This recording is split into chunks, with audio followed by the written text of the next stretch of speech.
ओम शांति।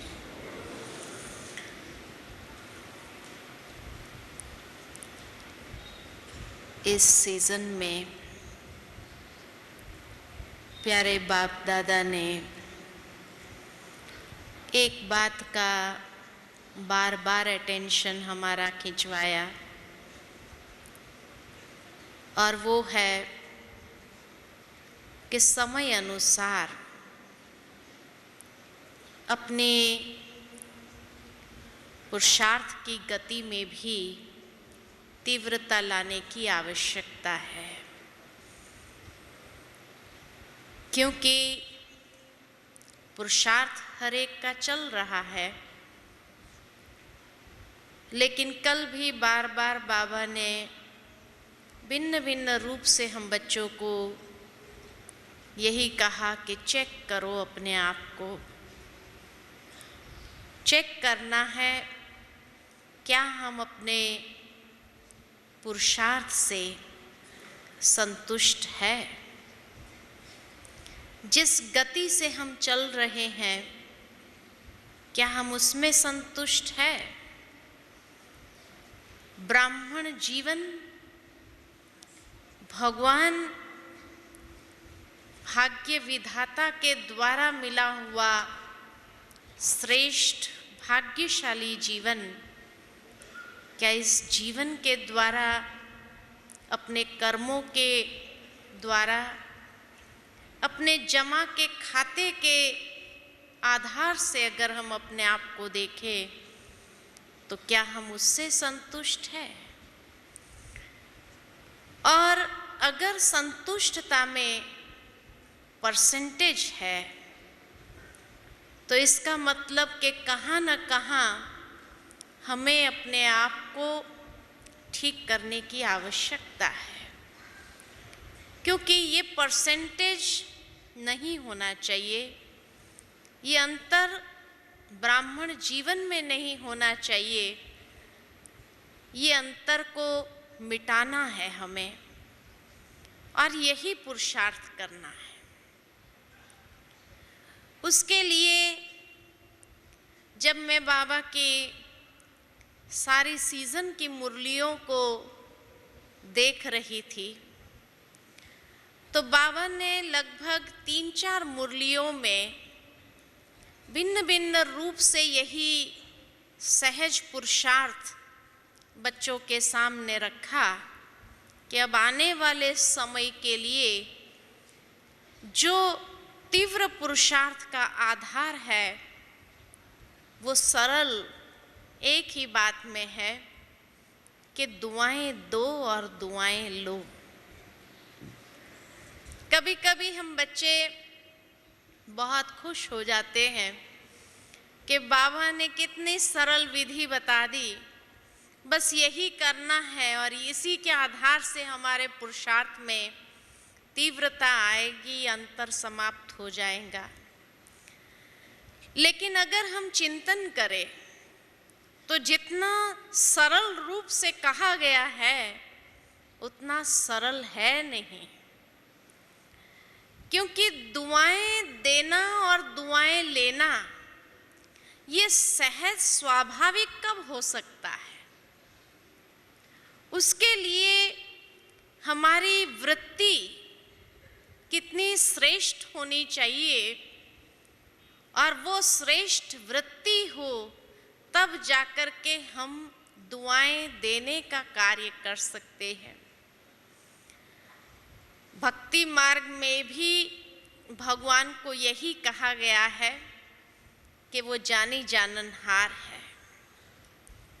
ये बाबा ने कई बार स्पष्ट कर दिया हम सबके सामने कि बच्चे, हर एक के दिलों के अंदर क्या चल रहा है ये मुझे जानने की आवश्यकता नहीं, लेकिन बाबा समय को बहुत अच्छी तरह जानते हैं कि आने वाला समय कैसा है, और उस समय के लिए हमें क्या चलने की विधि अपनानी है, उसके लिए वो बातें हमें बताते हैं। ये जरूर है कि बाबा कभी भी नेगेटिव शब्दों का प्रयोग नहीं करते। ये तो बाबा कभी कह करके डराएगा नहीं। कई बार कई लोग हमें कहते हैं कि साकार मुरलियों से हमें अव्यक्त मुरलियां बहुत अच्छी लगती है। अव्यक्त मुरलियां क्यों अच्छी लगती है साकार मुरलियों से भी?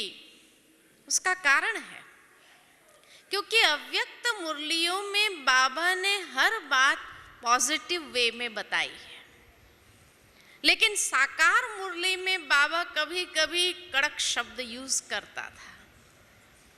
कभी अथॉरिटी के बोल बाबा के सुनाई देते थे कि बाबा जब कह देता था बच्चे विनाश की बातें या बच्चों की कमजोरियों को लेकर के कोई बातें जब सुना देता था मुरली के अंदर, और आज भी जब वो मुरली सुनते हैं तो वो कभी कभी अंदर में लग जाती है।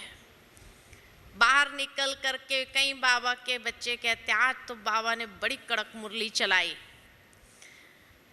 गरम गरम हलवा ही खिला दिया, ये कहते हैं। लेकिन अव्यक्त मुरलियों में बाबा कभी गरम गरम हलवा नहीं खिलाता है। बड़े सॉफ्ट रीति से बाबा पॉजिटिवली संपूर्णता की ओर बढ़ने का इशारा दे देते हैं, इसलिए वो अव्यक्त मुरलियां ज्यादा पसंद आती है। साकार मुरलियों में बाबा कभी कभी जब विनाश की बातें आने वाले समय के बारे में बताते थे कि बच्चे ऐसा समय आएगा जो क्या क्या होगा संसार के अंदर, कैसी परिस्थितियां आएगी, कैसी बातें आएंगी, कैसे लोग मिलेंगे, तो वो ज्यादा डायरेक्ट लग जाता था। अव्यक्त मुरलियों में बाबा कभी ऐसी बातें नहीं करते हैं कि बच्चे आने वाला समय इतना खराब है, कोई डराने वाली बात बाबा नहीं करता है कि बच्चे समय बहुत खराब आएगा, ये होगा, ऐसा होगा, वैसा होगा। अगर ऐसी बातें करे तो बच्चे एकदम डर जाए, पता नहीं क्या कह दिया बाबा ने, डर जाए। इसलिए बाबा ने सरल विधि से कह दिया कि बच्चे दुआएं देना और दुआएं लेना ये समय की मांग है और यही हमारे पुरुषार्थ को तीव्र बनाएगा। लेकिन दुआएं कब देना होता है उसका चिंतन करो। तो बाबा ने कहीं कहीं ये बात तो अवश्य कही है कि बच्चे ऐसे लोग आएंगे, सामना करेंगे तुम्हारा, इस प्रकार की बातें बोलेंगे। भाव यही होता है कि दुआएं कब देना होता है कि चाहे सामने वाली आत्मा क्या भी करे, कुछ भी व्यवहार करे। बाबा ने 31 दिसंबर की मुरली में ये बहुत स्पष्ट शब्द में कहा कि बच्चे कारण अनेक आएंगे, लेकिन बाबा कारण सुनना नहीं चाहता है कि बाबा ये कारण हो गया इसलिए ऐसा हुआ, इसलिए हम दुआएं नहीं दे सके, इसलिए ऐसा व्यवहार हो गया। कारण नहीं सुनना चाहेंगे। माना कारण आने के 100 रास्ते हैं और कारण आएंगे। समय ये आने वाला है कि 100 कारण हमारे सामने आएंगे, ऐसी परिस्थितियां आएंगी, ऐसे व्यक्ति का व्यवहार होगा। लेकिन बाबा कारण देखना नहीं चाहते हैं। बाबा चाहते हैं कि आप बच्चे निवारण स्वरूप में रहो, यानी कारण तो आएंगे। अब बाबा ये कह करके थोड़ी डराएगा बच्चों को कि बच्चे फलाना व्यक्ति ऐसा व्यवहार करेगा, समय ऐसा आएगा, लोग ऐसे आएंगे, ऐसे ऐसी बातें बोलेंगे, ऐसी ऐसी समस्याएं आएगी, ये कह करके थोड़ी डराने वाला है।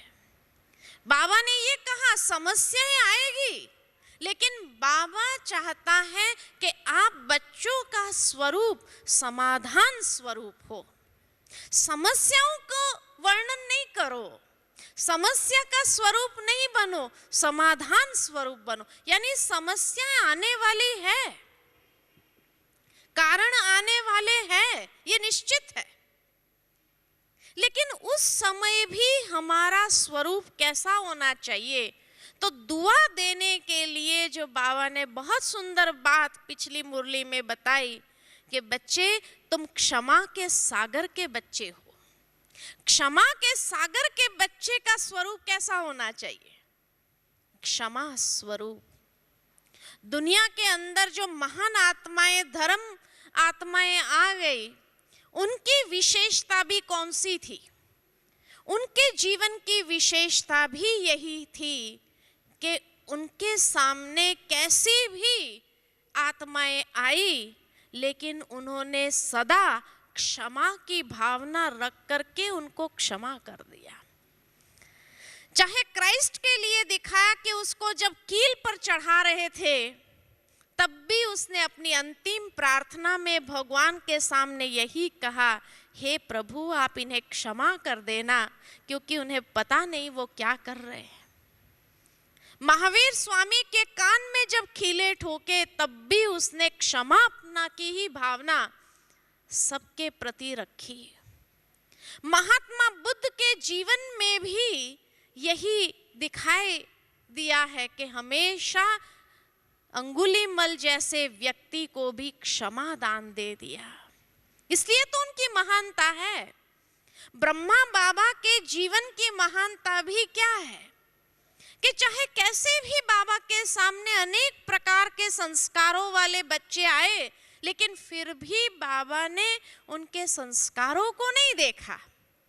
पिछली मुरली में भी बाबा ने बहुत सुंदर बात बताई कि बच्चे 99 गलती क्यों ना करते हो, लेकिन बाबा ने वो 99 गलतियों को नहीं देखा, एक विशेषता को देखा, और उस विशेषता को देख करके ही अपना बच्चा बना दिया।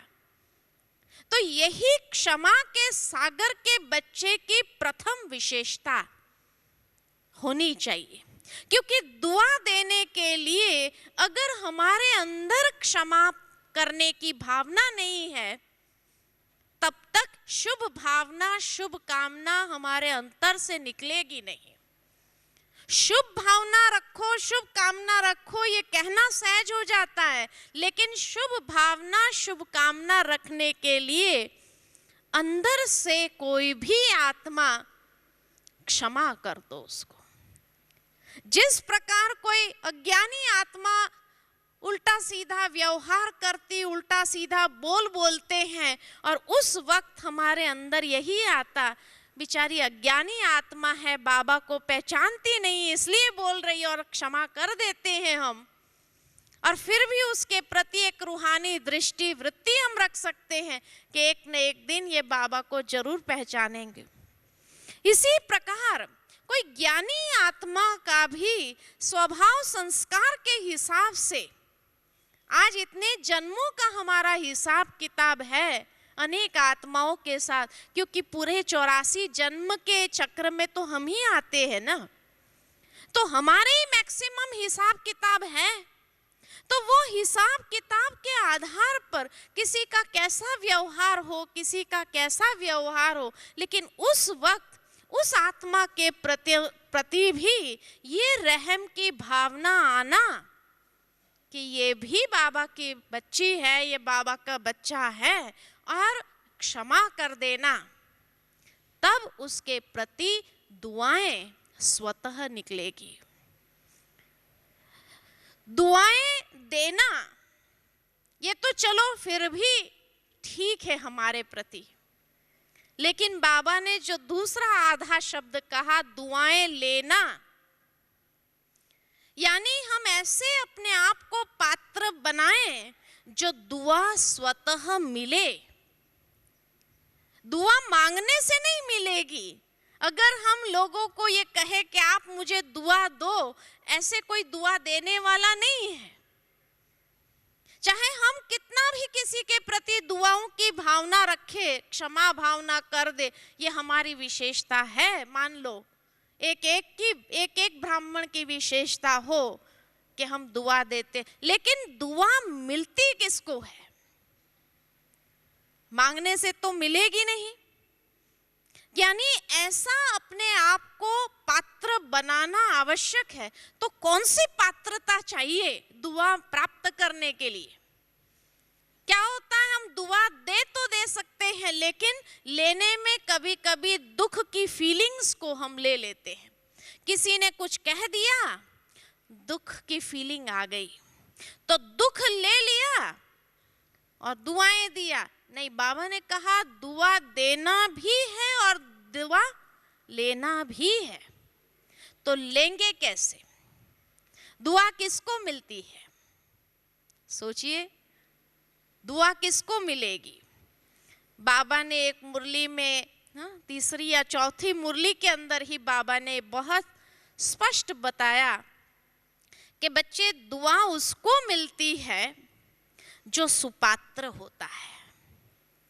सुपात्र अर्थात जो कल बाबा ने विशेषता बताई सुपात्र आत्मा की, निर्माण बोल, निर्माण व्यवहार, निर्मल स्वभाव, जितना अंतर उसका शुद्ध और स्वच्छ है, ऐसी आत्मा जो व्यवहार कुशल है सबके साथ, वो सुपात्र बन जाती है।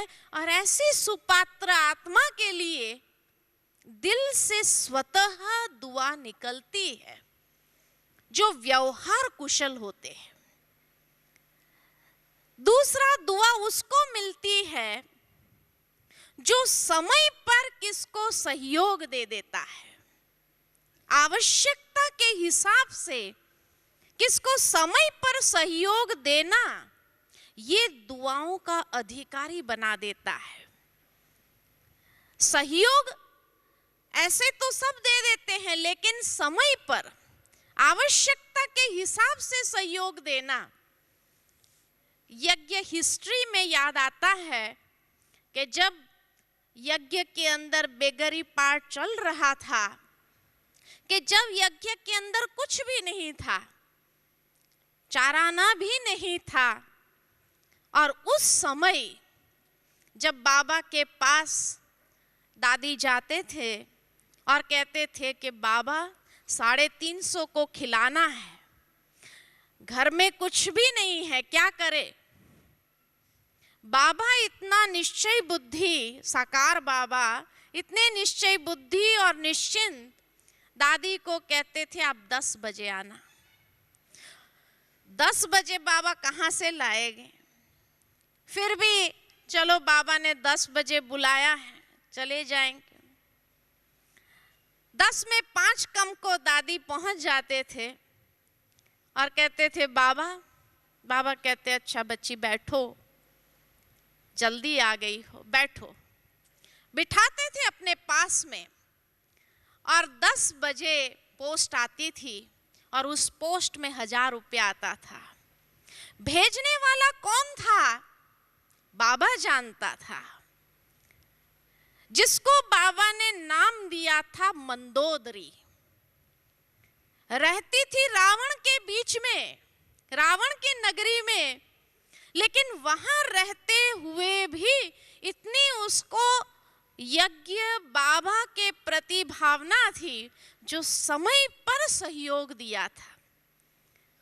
और वो सहयोग को भगवान भी भूल नहीं पाए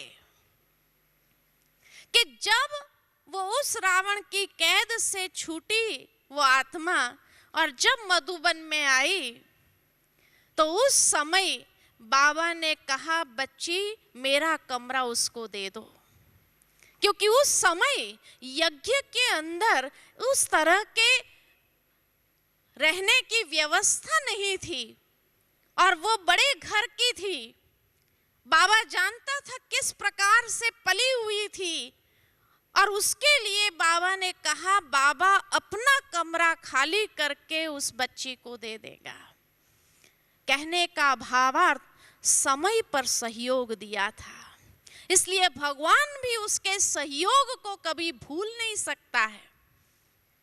वो रोज कोई ज्ञान योग नहीं कर पाती थी, न उसको मुरली मिलती थी, न वो इस तरह का पुरुषार्थ कर सकती थी, लेकिन समय पर मददगार बन गई तो कई गुना पदम गुना भाग्य जमा करने के अधिकारी बन गई।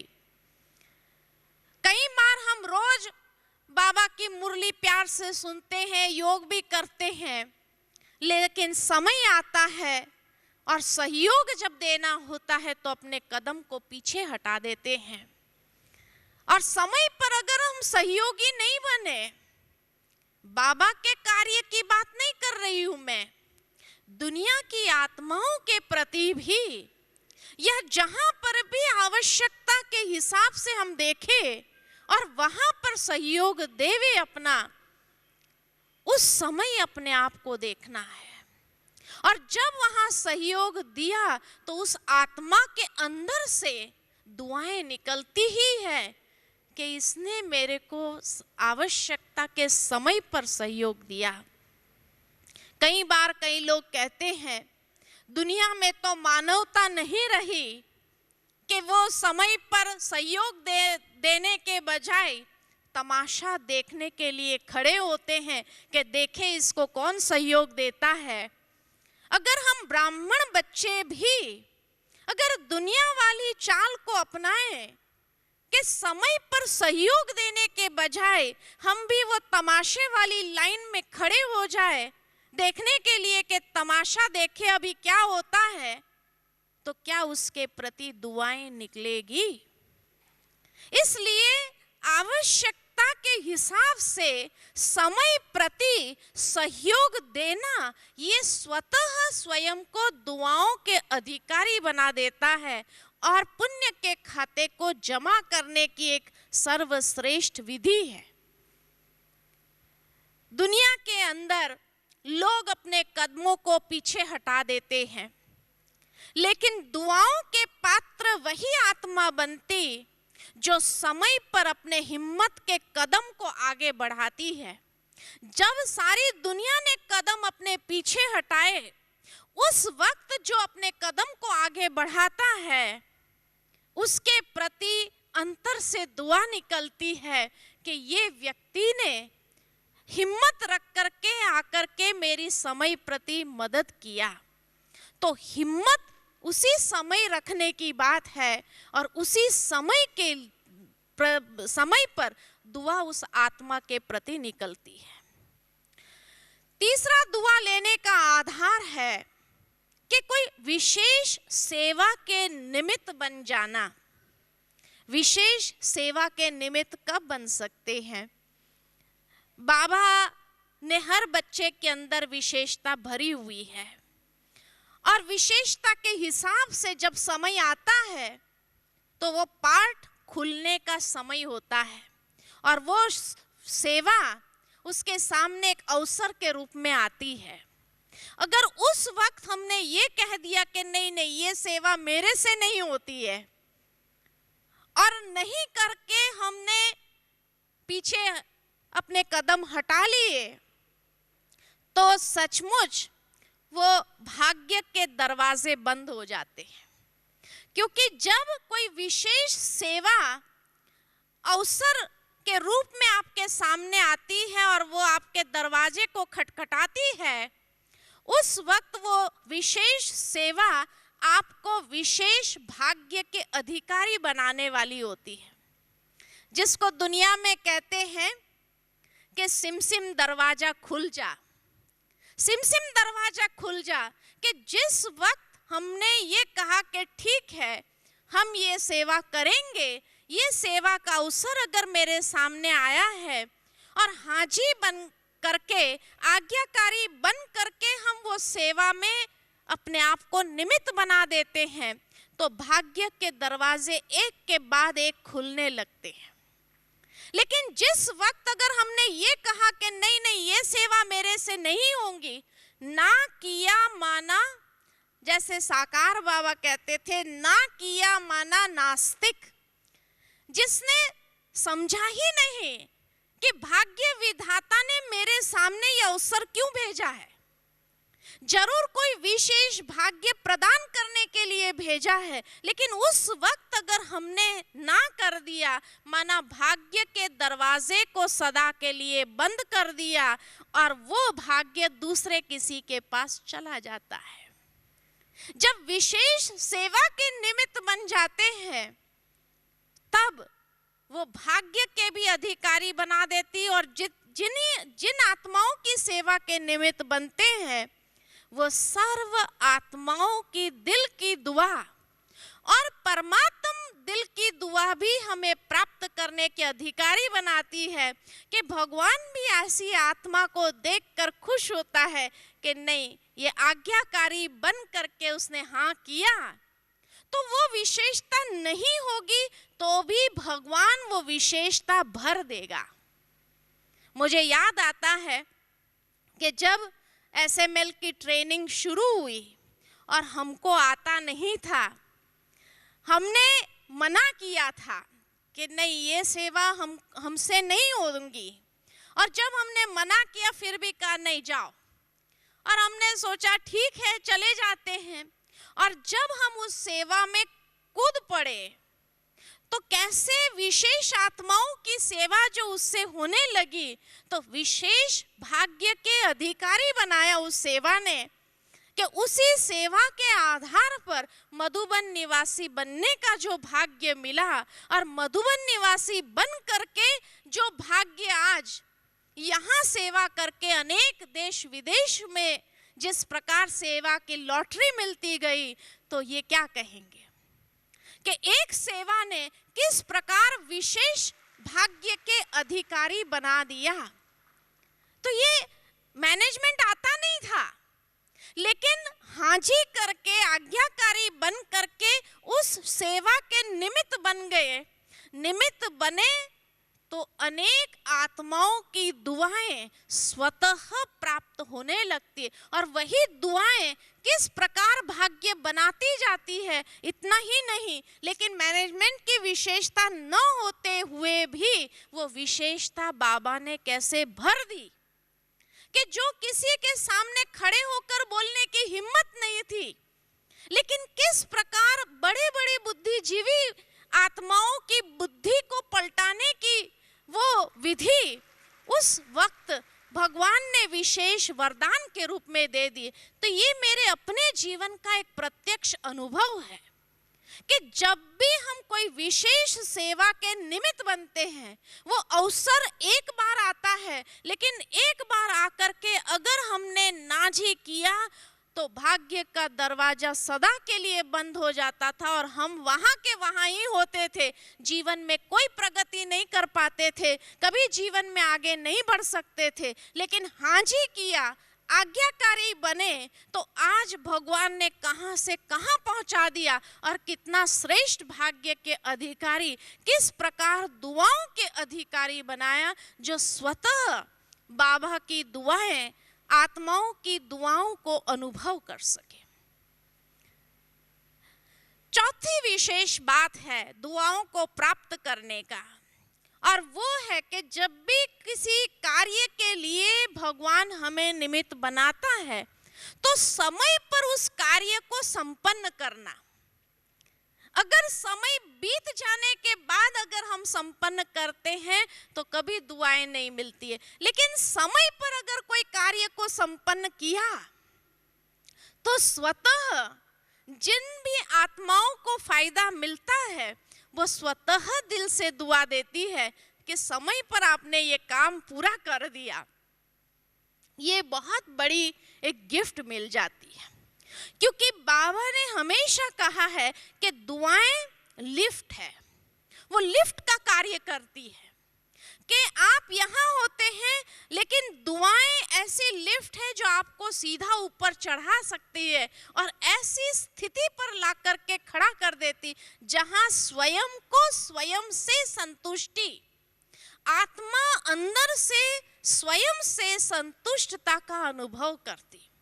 स्वयं से संतुष्ट नहीं, लेकिन अनेक आत्माएं भी हमसे संतुष्ट और भगवान भी हमसे संतुष्ट। तो तीनों संतुष्टता का सर्टिफिकेट प्राप्त करने का यही सर्वश्रेष्ठ साधन है।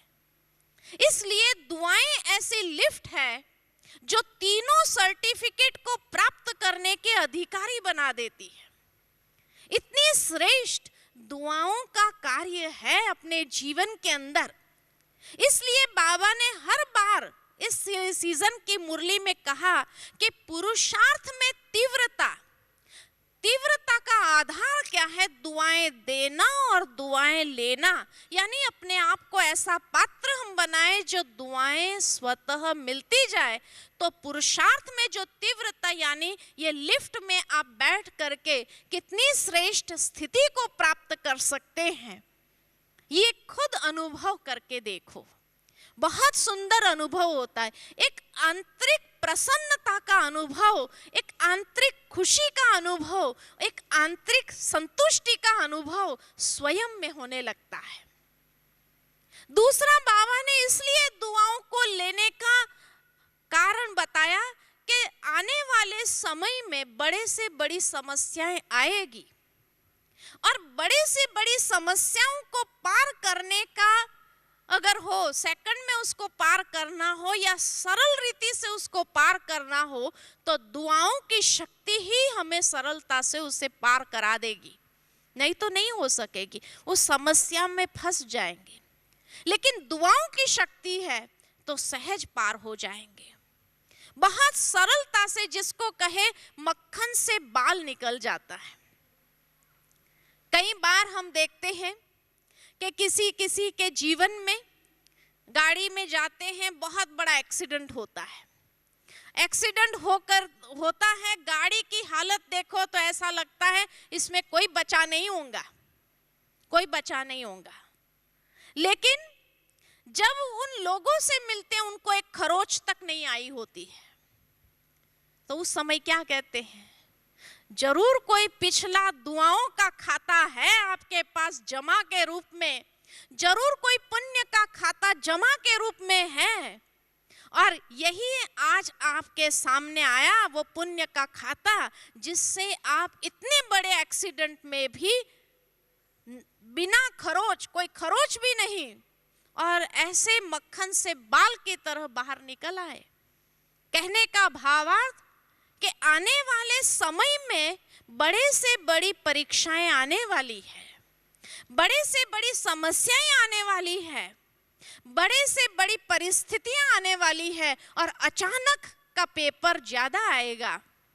उस समय अगर वह उस पेपर में से हमें सहज पार कराएगा, तो वो ये दुआओं की शक्ति ही है जो हमें सहज उसमें से बाहर निकाल सकता है। नहीं तो हम इस तरह फंस जाएंगे जो उसमें से निकलना तो क्या, लेकिन वहां ही अपने जीवन को अंत कर सकते हैं, ब्राह्मण जीवन का अंत कर सकते हैं। इसलिए बड़े से बड़ी परीक्षा को पार करने के लिए जितना दुआओं का खाता, पुण्य का खाता जमा के रूप में होता है, वो हमारे लिए एक श्वास बन जाता है, जो ऐसे समय में हमें जीवन दान दे करके एक नया जीवन प्राप्त हुआ ऐसा अनुभव कराते हुए बाहर निकाल देगा। और उस समय देखने वाले भी यही कहेंगे, सचमुच उसके पास पुण्य का खाता बहुत था।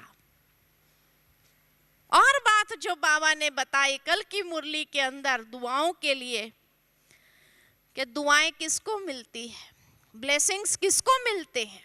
जो बैलेंस रख करके चलने वाले हैं। बैलेंस किस में? जो स्व और सेवा में बैलेंस, न्यारा और प्यारा बनने का बैलेंस रख करके जो चलना जानता है, वही विशेष दुआओं के अधिकारी बन जाते हैं। और पिछली मुरली में भी बाबा ने एक बात बहुत अच्छी कही कि बाबा को भी, भगवान को भी, और कल की मुरली में भी बाबा ने कहा कि बाबा को दादी याद आ रही है। दादी जी की याद भगवान को भी आए। क्यों? क्योंकि एक ही ऐसा दिल तख्त नशीन रतन है यज्ञ के अंदर, जिसने भगवान के दिल को जीत लिया है। ऐसी कौन सी विशेषता थी दादी के अंदर जिसने भगवान के दिल को भी जीत लिया, जिसके प्रति स्वतः आज सारे ब्राह्मण परिवार के अंदर से दुआएं निकलती है, और वो दुआएं किस प्रकार एक चमत्कारिक अनुभव करा करके दादी को जैसे स्वस्थ बना रहा है। ऐसी कौन सी विशेषता थी दादी के अंदर? तो बाबा ने यही बताया कि दादी की जो सर्वश्रेष्ठ विशेषता थी वो था मुस्कुराहट। दादी का मुस्कुराता चेहरा आज हर ब्राह्मण को मधुबन में आए, बाबा को मिले भी, लेकिन फिर भी एक कमी की महसूस था कि दादी जब आती थी स्टेज पर मुस्कुराते हुए चेहरे से डांस करती थी, और जब खास करके वो गीत बजता था, नैनों में तेरा जलवा देखा बाबा, उस गीत को जब याद करते हैं, दादी का वो डांस देखते हैं, तो जैसे मन ही मन अंदर में भरपूर हो जाते हैं। भले किसको कैसा भी रहने का ठिकाना मिला हो, लेकिन दादी जी क्लास में आकर के ये शब्द जब पूछती थी, सबको ठीक व्यवस्था मिली है, सभी आराम से रहे हुए हो, सभी अपने आप को सेट करके, किसी को कोई तकलीफ तो नहीं है, कि सबकी तबीयत ठीक है। ये दादी के शब्द, जो सहानुभूति के शब्द और जो मुस्कुराता चेहरा, किसी की तबीयत ठीक नहीं होती थी तो भी ठीक हो जाते थे, और यही दादी के शब्द ने सबके दिलों को जीत लिया। वही दादी की एक मुस्कुराहट, जब भी किसको देखती थी, मिलती थी, मुस्कुराते थे, और वो मुस्कुराहट जैसे आत्मा को भरपूर कर देती थी। ये विशेषता दादी की। क्या दादी के अंदर ये विशेषता अगर आ सकती तो एक मुस्कुराना हमारे अंदर नहीं आ सकता है? आज भी लोग मुस्कुराते हैं, लेकिन कब मुस्कुराते हैं?